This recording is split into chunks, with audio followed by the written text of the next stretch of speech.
5 نمازوں کے ساتھ 5 سورتیں پڑھنا، اس کے 5 فائدے ہیں۔ فجر کی نماز کے بعد سورہ یاسین جو شخص پڑھتا ہے اللہ اس کے معاملات اپنے ذمے لے لیتے ہیں، یعنی اس کے تمام کام کاج اللہ اپنی قدرت اور رحمت سے پورے کریں گے۔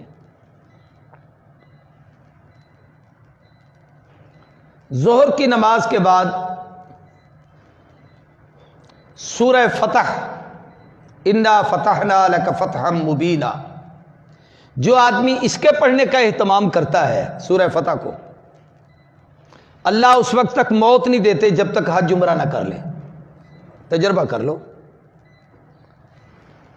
حضرت درخواستی کے ایک پرانے شاگرد تھے، مولانا قدرت اللہ، فورٹ عباس کے تھے۔ میں وہاں تقریر کرنے گیا، معذور تھے، ایک بازو ان کا نہیں تھا، یہاں سے کٹا ہوا تھا۔ میں نے اس تقریر میں یہ وظیفہ بتایا کہ آپ لوگ اس صورت کا اہتمام کریں، اللہ حج عمرے کی سعادت نصیب کریں گے۔ وہ کہتے میرے دل میں بڑی امنگ تھی اور مجھے یہ تھا کہ بھئی اسباب بھی نہیں ہے، ایک چھوٹی سی فیکٹری میں ملازم تھے، 500-700 روپے تنخواہ تھی اس وقت۔ تو کہتے میں نے توکل کے ساتھ اس سورت کو پڑھنا شروع کر دیا، روزانہ ظہر کے بعد پڑھتا تھا۔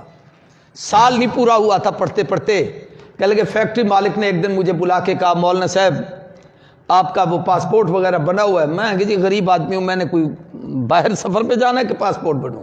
کہنے لگے نہیں میں پیسے دیتا ہوں، آپ پاسپورٹ تو بنوائیں، اللہ آپ کے لیے کوئی آسانی فرما دے۔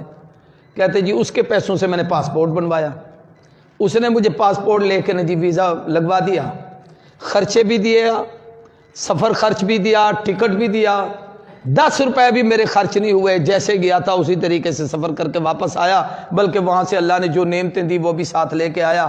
پھر اس نے مجھے فون کر کے کہا مبارک ہو، میں نے اس صورت پہ عمل کیا، اللہ نے میرا کام بنا دیا۔ راولپنڈی کے ہمارے ایک دوست تھے، اس نے ایک دفعہ مجھے فون کیا کہ میں نے اس صورت کو ظہر کے بعد پڑھنے کا اہتمام کیا، تو کچھ عرصے کے بعد سعودی عرب سے میرے ایک عزیز کا فون آیا کہ میں آپ کو سپانسر بھیج رہا ہوں، آپ عمرے کے لیے آئیں۔ تو میں پڑھتا تھا روزانہ اس صورت کو، اس کا پیغام آ گیا، میں نے تیاری کی، میں عمرے پہ چلا گیا، پیسہ اس نے بھیج دیا تھا۔ اس نے کہا میں نے خواب دیکھا کہ مجھے کوئی آدمی کہہ رہا ہے یار وہ تمہارا عزیز رشتہ دار ہے، غریب ہے، اس کی تمنا ہے، اللہ نے تجھے توفیق دی ہے تو اس کو عمرہ نہیں کراتا۔ اب وہ کوئی بزرگ مجھے کہہ رہا ہے، میں نہیں سمجھا وہ کون تھے، یہ اس نے وضاحت بھی نہیں کی۔ تو کہنے لگے اس نے وہ سپانسر بھیج دیا، میں عمرہ کر کے آ گیا۔ یہ تجربات ہوتے ہیں، تو اگر اعتماد سے آدمی کرے تو فائدہ ہوتا ہے۔ عصر کی نماز کے بعد سورہ نبا، عما یتساءلون پارے کی پہلی سورت۔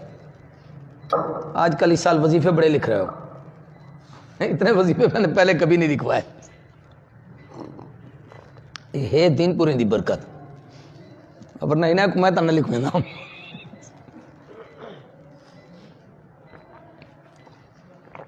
کچھ وظیفے میاں صاحب کے پاس بھی ہیں، وہ ان سے پوچھنا، جس کی شادی نہ ہو نا یہ تویز دیتے ہیں۔